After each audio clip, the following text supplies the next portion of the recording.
cancers. Today we're going to cover oncology, a new collaboration with TMC. And I'm going to turn it over to the good doctor here and let him get started because we do have people waiting online for this to start. So, thanks, Doc. Thank you. And you are Jason. Z-Bar. Yes. Good afternoon, everyone. You and I spoke Wednesday. I hope everybody enjoyed the lunch, and it's a pleasure to be here. So today we're going to be, learning and not too much depth into the cancer, but a little bit about cancer, about screening, and the goal is to, I know you're all knowledgeable about the screening. And my job is to refresh your knowledge and boost your confidence and doing more screening and saving more lives and protecting our health.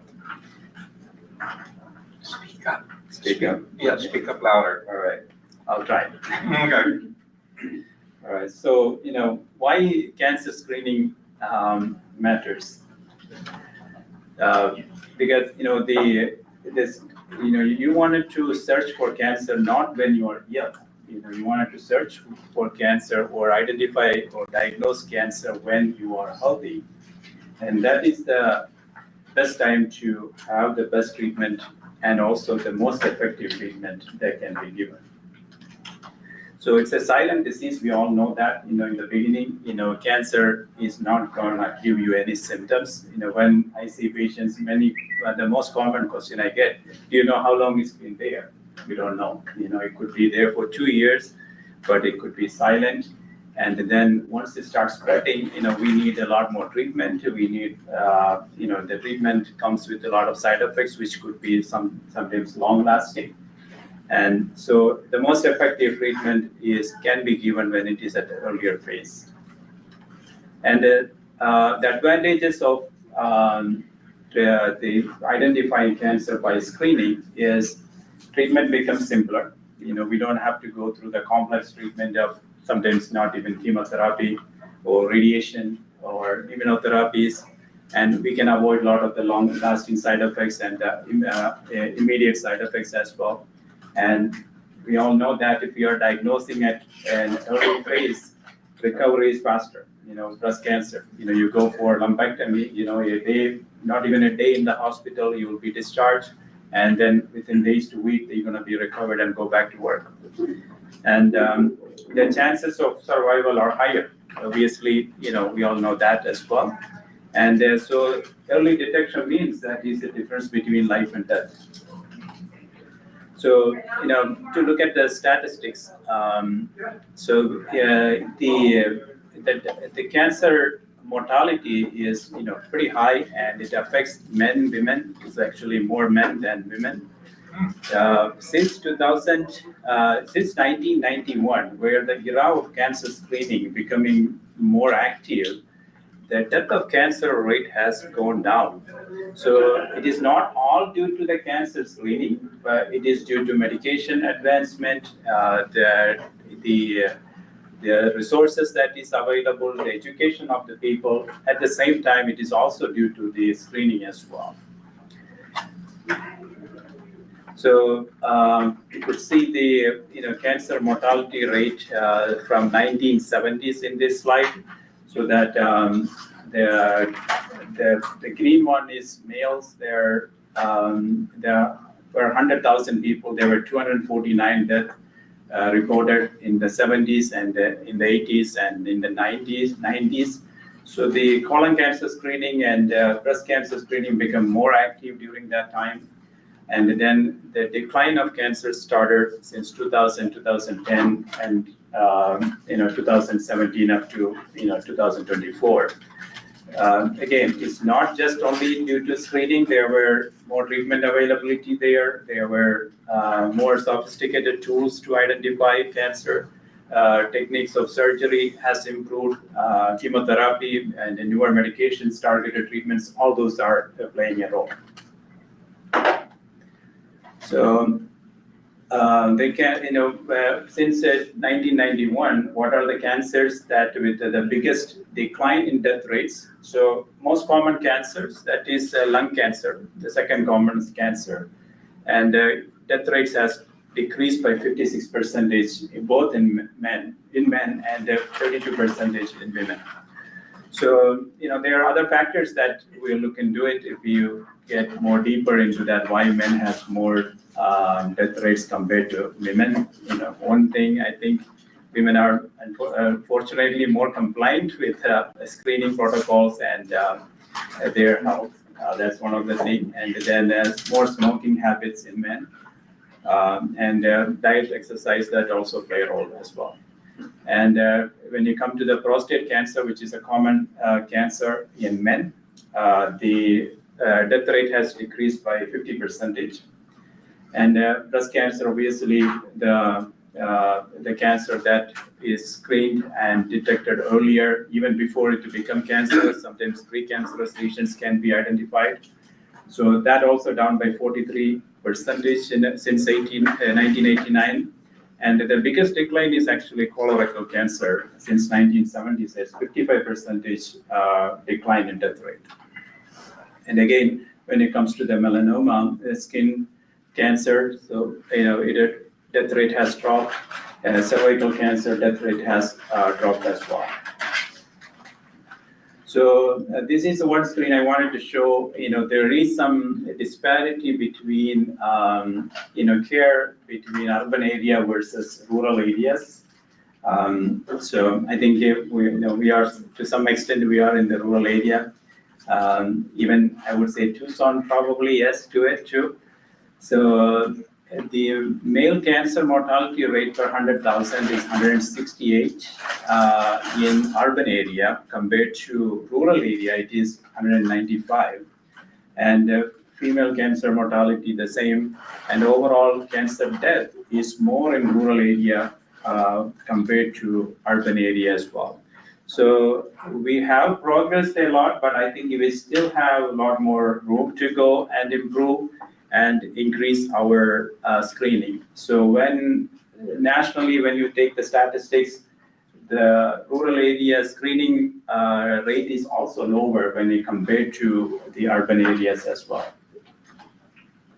So this is a slide that show that the mortality trends in a rural versus urban since 2000 to 2020. So the blue line show the men's cancer mortality rate that started declining in the urban men.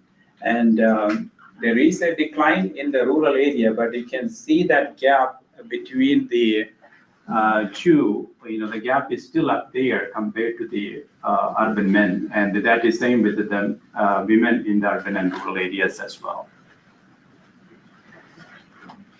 So what are the factors that that cause high mortality rates? So we know the scope of the problem so that we can try to improve our situation by having more access issues. That is one of them. And definitely there is socioeconomic challenges there and lifestyle risk. So still, I think the smoking habit is more prevalent in the rural US compared to the urban areas too, and the delay in care. One of them is again the screening, regular screening for cancer as well. So smarter resource allocation is one way to mitigate this issue, and then other issue is improve screening and also available resources for treatment access. That's also important as well. And public health strategies like targeting the population and educating them, that's also an important step for improving the rural health. So most common cancer in women, 10 to 12% of women are at risk of developing breast cancer in their lifetime. For general population, when it comes to family members with the breast cancer or genetic disorders among family and breast cancer, then the risk can go up. But it is one of the most treatable condition as well. When you screen. So when you do mammograms, even you can diagnose from stage 0, which is non-invasive cancers, which it does need probably only surgery as the treatment and maybe radiation too, but no need to go for chemo. So that will prevent a non-invasive cancer from spreading into an invasive cancer. So screening is the key to early detection. So, there are many guidelines that all recommend screenings. There is a little bit difference between different recommendations. So the USPSTF recommendation is starting screening at the age of 40, and you want to do every 2 years. And American Cancer Society recommended, again, starting at the age of 40. So all of them recommend age 40, but 1 to 2 years, there is a little bit of variability there. And the ACS recommend, in the first 9 years, you do every year. And then if you want to go every 2 years, that is an option as well. So the American Cancer the Society for American, the ACOG, that is the OBGYN Society, and the Radiology Society, they're also recommending 1 to 2 years. So I would also support that recommendation after seeing cancer patients in my clinical practice. I would say when you start screening at the age of 40, I think you want to do first 9 years at least annually. There are more reasons for saying that because more aggressive cancers come at younger age compared to older age. So there are some disadvantages and concerns that restrict or make hesitations to do screening. So one of the disadvantages is false positive. It is there, it is real. Sometimes not every positive findings that you see on our screening may not be really positive. You may have to undergo further testing, which could need a diagnostic mammogram or an MRI or a biopsy. And then overdiagnosis and overtreatment too. There is some argument or some of the lesions, or even though it is abnormal, not everything turn into cancer, so do we need to do that? And then people concerned about the radiation exposure. So I have more slides. I'm going to talk about the radiation a little bit detail. And then the discomfort and pain. And there are some group of people that who the screening may not be as effective compared to general population. So we need to have a different strategy on those groups as well. So the radiation risk. So when you compare with the radiation, a mammogram, a two-view mammogram will give a radiation. This is a unit of radiation, a millisieverts, which is 0.4, compared to our daily annual background radiation from our daily exposure. It could be from the sun, it could be from aeroplane, it could be from our home, from our microwaves, and also that is around 3 millisieverts. A CT of the chest, a regular CT scan, when you do that, has 7 millisieverts. So it's a much lower when compared to mammogram is much lower when you compare to our background radiation and CT chest. So there is a little bit radiation that is real, but the risk is extremely small. So the graph shows, how small the radiation that comes from the mammogram compared to our annual radiation from the environment and from the CT scan. So it is radiation risk is real, but it's extremely small. And then why don't we screen everybody at younger age? So younger age, one of the disadvantage there is the people have more dense breast at the younger age group.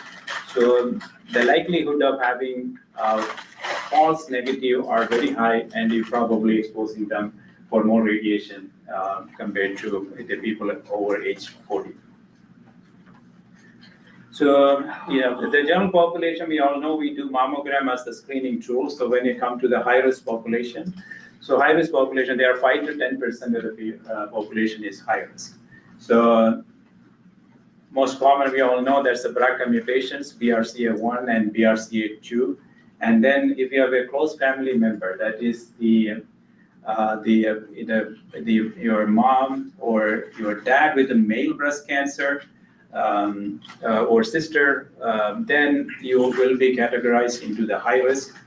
There is also people with family members. There is an online tool you can put punch in your information, and it is called the Gale model. So in Gale model, if your risk goes above 20, those are also considered as high risk, because average breast cancer incidence is 10 to 12%, and when it goes above 20% in their lifetime, they will be considered as high risk too.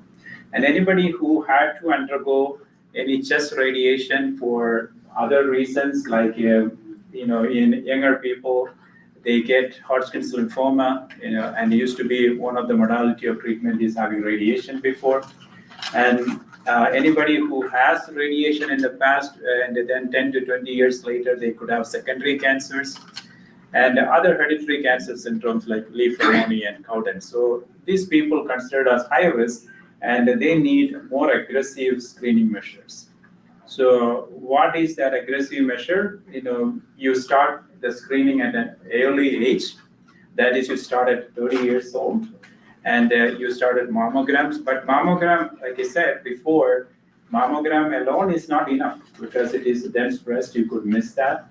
So the mammogram may see, it is the dense breast means if you take a bottle with a clear water and put some cotton balls there, that's how it looks like. So you need something more advanced technology for those dense breasts. So that is, you added an MRI to the mammogram. So every 6 months you get an MRI, and 6 months followed by that you get a mammogram. So that's the way to screen. And not everybody need a clinical breast exam. A self breast exam is more important, but people with this high risk category, they should have a clinical breast exam every 6 to 12 months as well. If somebody cannot get an MRI, then breast ultrasound can be used, but MRI is the ideal tool to do for those high-risk people. So the take-home message today for breast cancer screening, so average risk women, so you start at age 40 and every 1 to 2 years. I strongly support to do every annually for the first 9 years, and then if you want, it is an option to go 1 to 2 years. And high-risk women, annual mammogram plus MRI alternate every 6 months, and a clinical breast exam 6 to 12 months as well. So next one is another common cancer, that is lung cancer, the leading cancer cause of cancer death. And when you compare to breast cancer and lung cancer usually diagnosed late because there is the screening tools just started coming in, and people are more aware of that now. So we'll get into the details of that.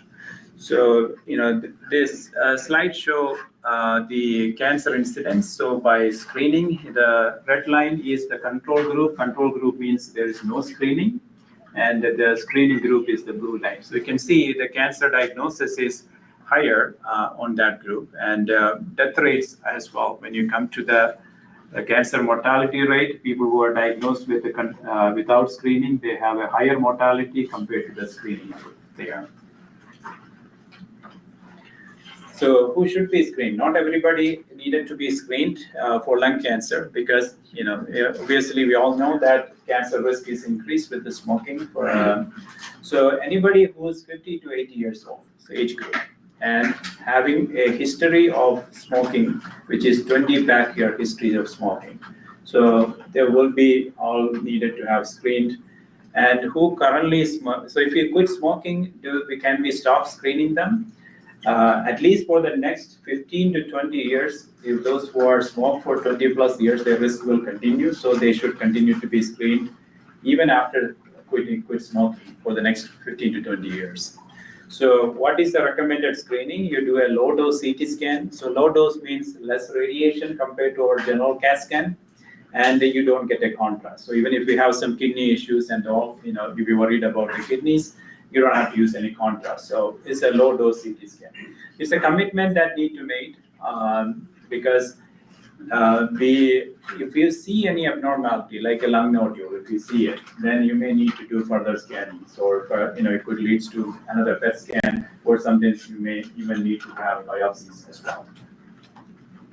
So the advantages of low dose CT. So again, we will diagnose earlier, and so that we could have less surgeries and less treatments, and the treatment is again very effective, and we would be able to identify cancer at a curable stage compared to breast cancer, the lung cancer stage 1, if you look at them, they are like the cure rate is 80%. But when it becomes stage 2, it comes down to 60%, and stage 3 it becomes 30 to 40%. So earlier is always better.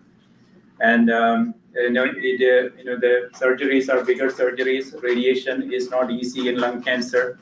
So I think it will make a difference when you start screening more and more people for lung cancer with that high risk. So disadvantages, again, when you not have any nodule that we see on the CT scan may not be a harmful one or not a malignant one, there would be benign one. So we may expose to other procedures, but the risk for that is very less compared to the benefit that is getting from the screening. And it is not for everyone. It is only for high-risk people who smoke for 20 plus years and age between 50 and 80. And not all the centers have the low-dose CT protocol set up, so that accessibility is a limitation there. And not general population need to be screened, and the rural areas like here, I think it need more awareness and also need more resources as well. So next one, colon cancer screening, which is everybody likes to have to be screened. We are now turning from colonoscopy to less and less invasive way of screening. That will go into some of the details of that. So this is one of the most preventable screening method as well. So screening means, I have to tell other patients doing more scan doesn't mean that it prevents cancer, it identifies cancer. So doing more scan identify cancer, but colonoscopy is different.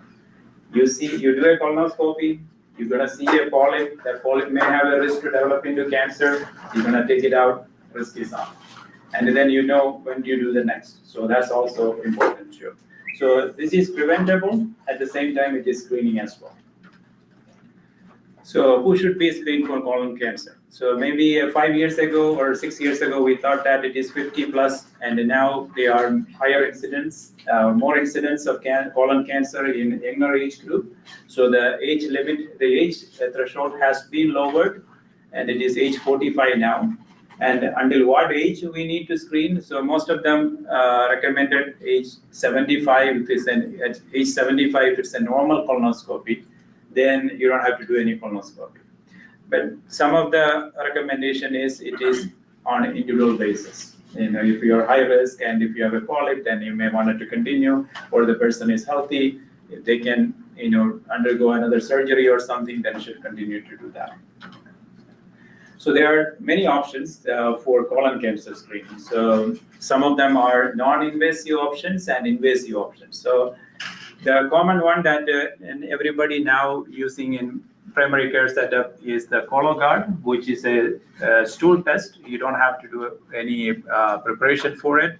You make a smear and drop it, and the FOBT and FIT, those are also. So these two not commonly used as a cancer screening. It is to see whether anybody has any bleeding or anything. But if you are doing it, then you have to do every year. And the Cologuard is recommended every 3 years. So the second options are the visual exam or direct visualization. The number one screening and the gold standard is the colonoscopy. CT colonography, that is this modern CT scan that you do for colonography, which is not commonly practiced, and flexible sigmoidoscopy. So it's a less lengthy procedure compared to colonoscopy and less preparation needed. The disadvantage of sigmoidoscopy is only look at the distal last part of the colon, not the all entire colon. So you would do is the colonoscopy is probably the gold standard for it. And the stool-based test, there are advantages and the disadvantages there. Like I said, you can do the Cologuard, and if the Cologuard come back positive, then again you have to go through the colonoscopy, and then have to have biopsies and make the diagnosis. And there's also false positive as well in that one. So all the tests are like that. And in a colonoscopy, the advantages is recurring bowel preparation and recurring sedation. And there is a small risk of bleeding and perforation there, and it is more expensive and we need more specialized care. Again, this is a radiation exposure concern on the CT colonography. At least in Arizona, I know that it is not a common practice. Sometimes people do say a flexible sigmoidoscopy, but again, if you have the chance to do colonoscopy, that's what most the best method to do that. So there are some people, and this is the major recommendations. Again, the major recommendation all started at 45, and the high risk, we have to lower the age to 40. And I'm going to talk about who are the high risk people there. And most of them recommended at age 75 you can stop, and then individual decisions after that. So if you have a normal colonoscopy, you do repeat colonoscopy in 10 years. But if you have any other polyp or other findings, then the gastroenterologist will recommend to do sometimes in a year, 3 years, 5 years, depending on our risk. So who are the high risk population for colon cancer screening? So the reason I wanted to mention this is because if you are high risk, you don't want to do a Cologuard or the FOBT or this the FIT testing. In this one, what you wanted to do is you want to do a colonoscopy. So those people with a family history and inflammatory bowel diseases like ulcerative colitis or Crohn's disease, they all increase our risk of cancer. And the genetic syndrome, so one of the common genetic syndrome is called the Lynch syndrome. People may have a lot of polyps in them, and then you do genetic testing. So that first colonoscopy is important to know that. Like a first colonoscopy sometimes give us hint about these diseases as well. And in this population, we start earlier than age 45. And the general, for the preferred method of screening high-risk population is the colonoscopy. And anybody with a first-degree relative who was diagnosed with the colon cancer at the age 60, then you may want to start those people earlier at age 40. Or if somebody starting having colon cancer at 45, then you want to start 10 years earlier. The first degree means mom, dad, sister, brothers. So then you wanted to start 45, somebody diagnosed, a family member, first degree relative, then you're going to start 35. Prostate cancer, it exclusively it affected men, most common and the second leading cause of death. So, it is a very easy test to screen because you just do a blood test. You don't have to, do biopsies upfront. So, if a normal age group and average risk people, you do it starting at 55 to 69. And after 70, you don't have to screen because usually prostate cancer is not a highly aggressive cancer after 70s. And then American Cancer Society, they risk categorize the people to average risk and high risk and very high risk. And they will start earlier screening with the PSA on that. So the average risk means the African American ethnicity, they have a higher risk of prostate cancer, and they usually start at younger age and they're more aggressive cancers. So if you're African American, then they fall into high risk even without any family history. Or if you have one first degree relative, father, brother, or son, and diagnosed at the age of before 65, then you are at also high risk, average risk.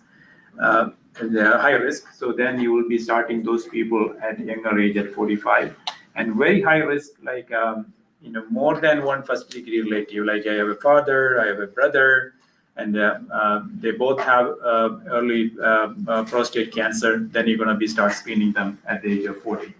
So it's a simple screening. You don't have to strictly follow the age, because whenever you do blood work, if the insurance covers, just to do a PSA, I think it is done.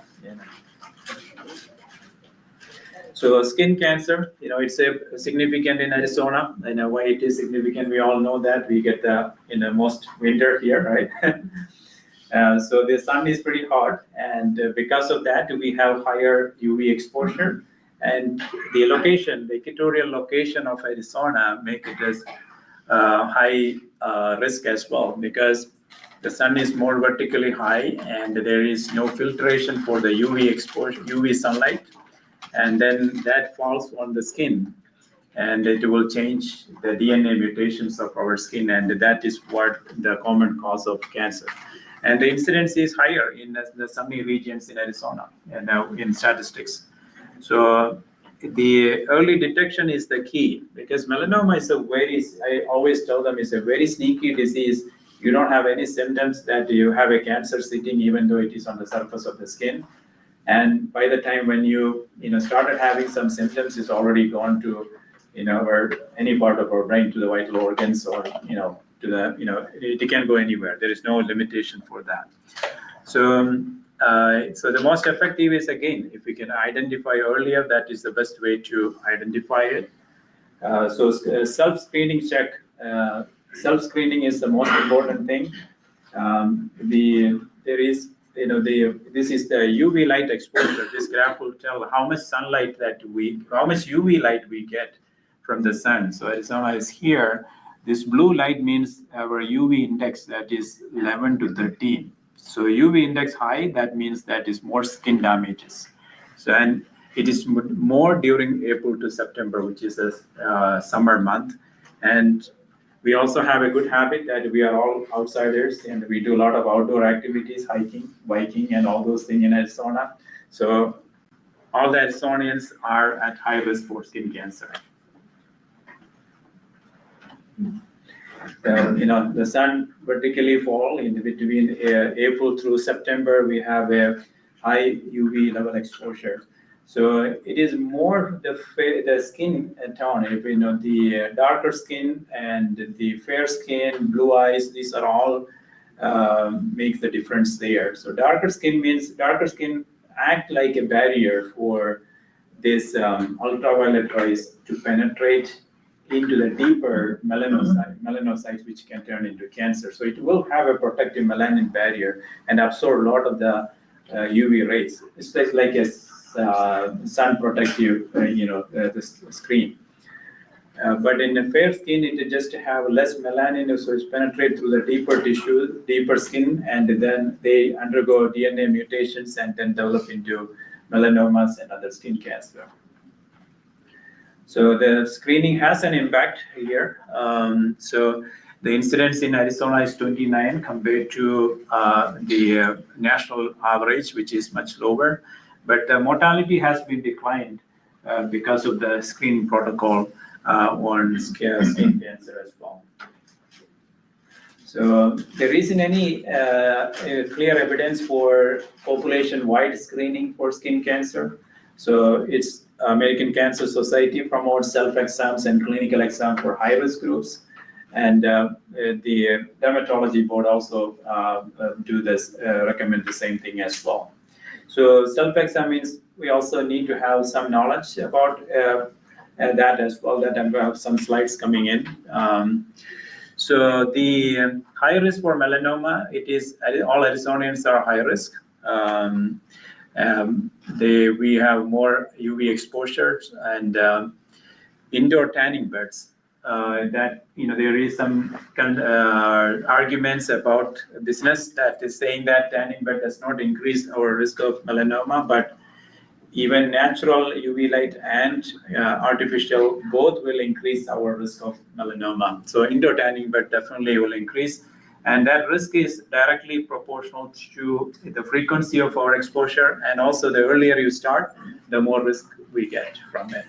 And the history of any severe sunburns, exposure to outdoor activities and all that increases. And the skin pigmentations, fair, light scale skin, blue, green eyes, and that skin that freckles easily, all are prone to UV damages too.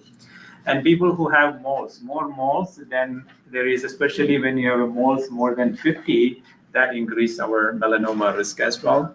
And then when people born with moles, that atypical versus typical, I'm going to show you some pictures after this slide, what is atypical and typical. So these all will increase our risk. And then, of course, the family history. So anybody with the family members with melanoma, they can increase the risk as well.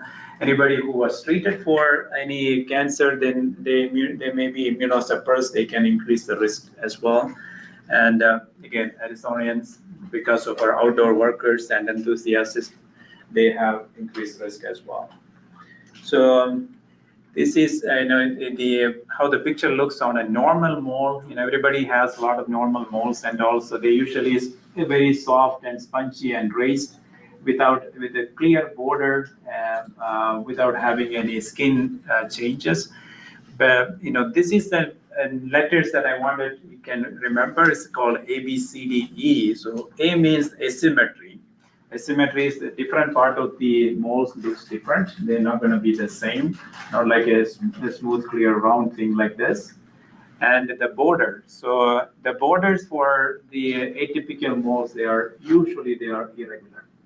So when you go to the dermatologist, those who went to dermatology, they look at with the microscope and they see that, and some of them they pick up and biopsy it. This is what they look for.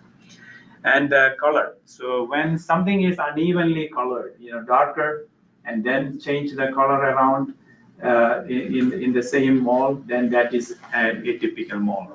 And the diameter, anything more than 1/4 of an inch, they are more concerning than the smaller ones. And evolving. Evolving means it will change its shape, color, or having some clearance around that dark mole, have like a halo around it. So then that need to be studied and rule out in the melanoma. So this is what something that when you do for self-inspection, that is what you have to be keep it in mind. And again, it is the ABCDs of melanoma, which is all the dermatologists. I think they have their the flyers there. So asymmetry, border, color change, the size more than 1/4. And the clearing on the surroundings and the changes that happens. The changes could be ulcer, changes could be a clearing of a halo around that mole, or it could be some itching like on top of a mole. So further conclude my talk. So it is not creating any fear, but I think to educate and also refresh your the knowledge about the screening, and do the right screening, and also we can protect our health and also for our loved ones too. Thank you. When are you gonna come here? I am here. No. I mean, like once or twice a month at the building where all the other specialists are. Yeah, I don't know, that Soon. information. We can use it soon, okay? Where is Jason? We are in constant talks about making this happen. Well, offer him chocolate for crying out I loud. literally I offered him fresh duck eggs and chocolate. Oh, I'll take the duck egg. But it really is they are a brand new part of TMC, and we have to make sure we do this. Yeah, I don't know about anybody else right now, So but I am just finished with chemo. Now I get to do radiation, and none of it's here. My clinic is not too far. That's what they all say. Wait. I live in an RV park on 4th Street. If I have to wait for 4 cars to go by, I'm complaining. Doctor, a couple of months ago, I read an article online, and they spoke of a molecule. I think they called it a synthetic molecule they've developed for breast and pancreatic cancer that goes right to it and whatever. Do you know anything about that? Exactly, I need to know what that molecule is. There's so many molecules in developments there.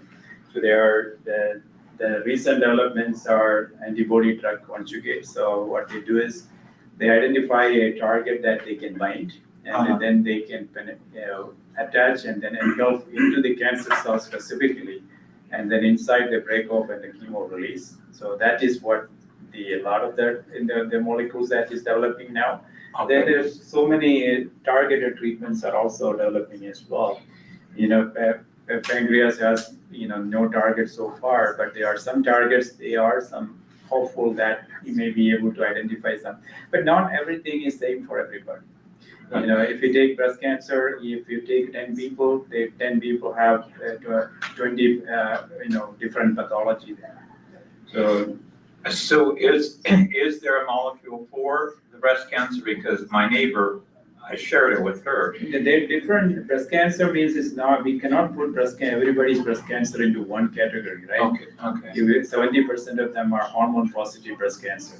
The another 20% are going to be HER2 positive breast cancer, is a completely different entity. And then the other group is a complete entity called as triple negative, all result is negative. So all these cancers are treated differently, and everything has different targets and different molecules too. And her first question was, when and where is it available? Yeah, there are many coming in, right? Every year when you open the book, last year there may be at least 2 or 3 new drugs that came for breast cancer. But my point is, not one fit for all. It's going to be very different. So that's called a personalized medicine these days.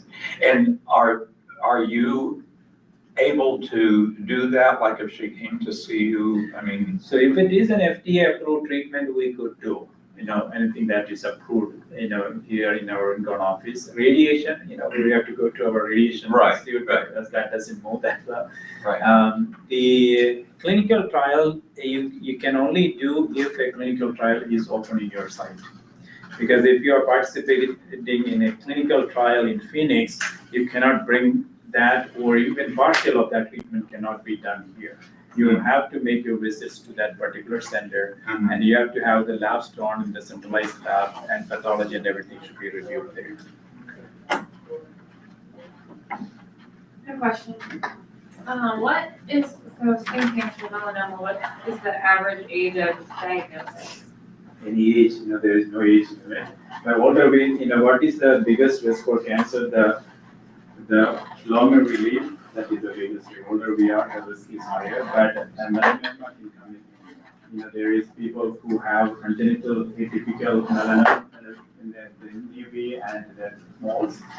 They are high risk even at younger age.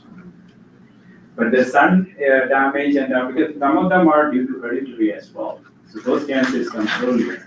But those cancers that they lead to environmental damages like a sun and all, which take over time, to get that much damage and all. So if somebody starting skin tanning at the age of 15, their risk will be high when it is in the 30s and 40s if they are doing more frequently.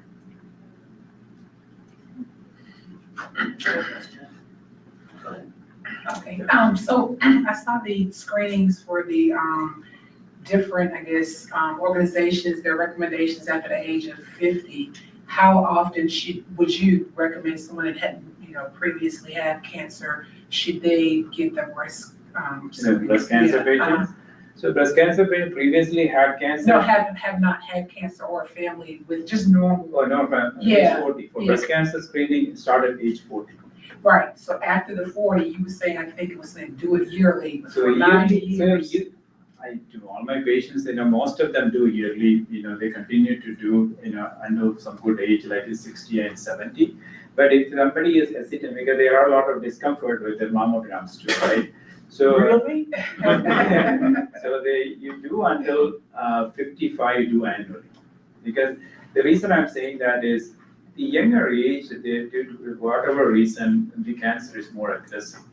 Because age 65 and older, most common cancer is the hormone positive breast cancer. They are not as aggressive as that of a younger age group cancer, which is very commonly like a triple negative breast cancer, HER2 positive. So it probably can occur within that time, that even before that 6 months, and then develop into cancer. So if we wait for 2 years, that's probably a long wait for this cancer to develop. So I would say start 40, do annually until age 55. Then if you wanted to do every other year, that should be okay. Myself, dealing with the prostate issue, I've had been told by some that the PSA is not really a valid indicator or whatever. what's your feeling on that, and what other screening option would there be less than a biopsy or something? So unfortunately, PSA is the best screening method for prostate because the PSA has, it is, so if you do it in the right way, it is still good, right? Okay, The PSA of 40 or 50 or PSA of 100, it is real. It is not going to be due to irritations or having something like horse riding, or not due to that, or due to the UTI. So if you have it, if you come and they say, there's a different way of looking at it. PSA 4, you're going to be 7, then you can repeat it in 3 months and see it is coming down. So if it doesn't come down, it is staying up higher, and the velocity of that is going is faster and faster, then it's real. Then it leads to the second step, that is the biopsy. But you don't want to screen everybody with the biopsy because this biopsy is not pleasant. right. So for a man of 77 years old, a PSA of 5, is that dangerous? Concerning, probably not. Okay. There is various reason for it. Whether it could be due to prostate cancer, yes. Some prostate cancer produce only very little PSA, it's not going to be high. But whether that's going to affect our survival, probably not. So that's how we see it. But again, I would continue to monitor and follow it up too. Okay. 5, it's not a big deal, right? When you do blood test just to do a PSA. Sure. And it was an abnormal PSA. Sometimes it could be due to various reasons. It could be an irritation, or a bike ride, or a horse ride, or some UTI. Then the PSA will be high. So you have time to act on it with the next PSA or the one after. Okay, thank you. I have a question. Are there any guidelines in place for brain cancer, or because it's so rare, it's kind of hard to make a standardized guideline for it? Right. There's a lot of cancers which are not common, right? Yeah, So the common one, breast, colon, lung, prostate, skin is there. But when it comes to some other cancers, it may not be effective to have a population-wide screening. So brain cancer is one of them, is not that common. And then it comes to pancreatic cancer, which is very fatal cancer, but there's no effective screening. Can you screen? Yeah, if you do CT scan, MRI scan, it is kind of a screening, but there isn't any national guidelines or standard. When you come across a situation like that, you can only do scans for symptomatic problems. You cannot do, I'm screening this patient for brain tumor. That you cannot do, and insurance won't approve it.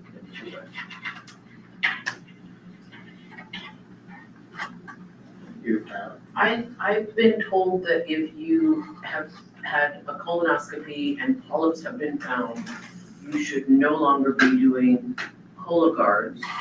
But then I was also told that if a polyp was found and it was benign, it's okay to go forward with Cologuards. Right. So, it will come from the gastroenterologist. So when he do the colonoscopy, he's going to advise you based on what he's going to be seeing there. Some of the polyps are high risk, and the number of polyps are high risk. Like you have 10 polyps, you don't want to do Cologuard. You probably want to do a colonoscopy because, it could be a genetic syndrome like HNPCC or like familial adenomatous polyposis. So there, you probably wanted to do more colonoscopy. Can you say that again, familial? Yeah, FAP, there is a genetic disorder there, which people produce too many polyps in the abdomen. Right. Like when you do colonoscopy, you can have 10, 15 polyps. So your final answer is if you find polyps, just go ahead and keep going with Cologuards. Right, but there are benign polyps too, like adenomatous, one single polyp, and that should be okay. Right. But the gastroenterologist is able to tell that when they see it. Okay, thank you. So is the Cologuard, is that pretty accurate? There are a lot of false positives can happen, right, with the Cologuard. Well, I can't, I've had the Cologuard, but, I can't do the camera thing because of, You mean colonoscopy? yeah, because, I had a reaction to anesthesia and they don't know if I'm allergic to it, so my heart stopped for like 2.5 minutes when I was having hernia surgery, so I was like, I don't want to take that chance again. I did the same thing too. My heart stopped. Anesthesia too. But I think there is no other way, right? Because if you are doing the Cologuard, if Cologuard come back positive, Yeah, we no. need to do something to establish that. You know, Yeah, I had one and it came back negative, so, Yeah. but they kept saying, oh, we need to do it. I was like, you can't tell me why that happened the first time. And I just don't wanna take the chance, so I was just gonna keep doing the Cologuards and Yeah, but if the Cologuard positive, talk to your cardiologist and talk to them. I'm sure they will have a way to, get that done with more supervision and stuff. I have a 13-second pause when I did a surgery with just simple pain medication, for me, and mine was 2.5. And I had to wear a life vest for a month because they messed up my injection parts in my heart. Yeah, they messed me up. And I still have the hernias. Yeah, still has them, never got them fixed, can't get them fixed.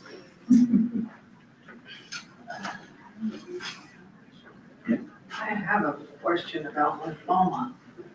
Are there any new discoveries as far as lymphoma goes, as far as treatment for someone?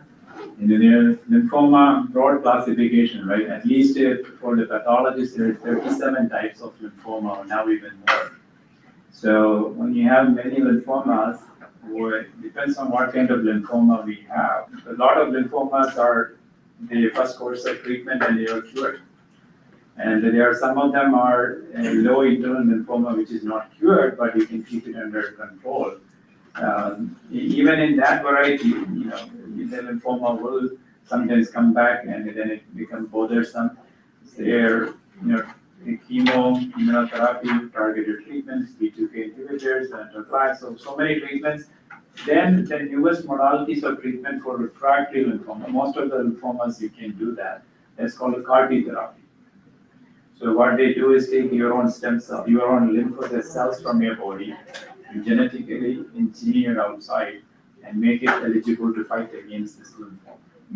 So then put it back on you. So that's called a CAR T therapy. That is the latest in that. Kind of the last. Also, I'm a very bad patient because I have had my breast removed. And I was told I wouldn't have to do the radiation, chemotherapy, or I don't know, something else. And I refused them all. So I'm 78, I figure I'm rolling the dice. And, They're yelling at me that it could come back. you know the lymphoma? You worried My about? son has. Your son has lymphoma. Yeah, it's not really genetically associated disease, lymphoma. So you had your breast surgery because of breast cancer or lymphoma? No, because I had cancer in my breasts, yeah. So So lot of I them had are. it in 2010, which So- they removed did a partial mastectomy. And then in 24, is to the end of the year, I had both breasts removed because I said both of them had cancer. So, So it depends on the stage of the cancer, even if you do mastectomy, if you have any lymph node involvement, and yes. then you still need to get radiation. Because the more the lymph node involvement or more extent of the disease, then we are talking about more high recurrence too. So to reduce local recurrence and also spread to other places and have metastatic disease stage 4. So at least to prevent all those, I think the radiation is an important, modality of treatment. I don't know. I gotta give it some thought. Mhm. I've been thinking about it. I don't know what else to do, but I know I don't want to go down that road again from 2010. And I figured, okay, I'll have them removed at the end of the year. It's still not it. Yeah. It's not done. Nope. Hey, everybody. We are a little bit past 1 o'clock.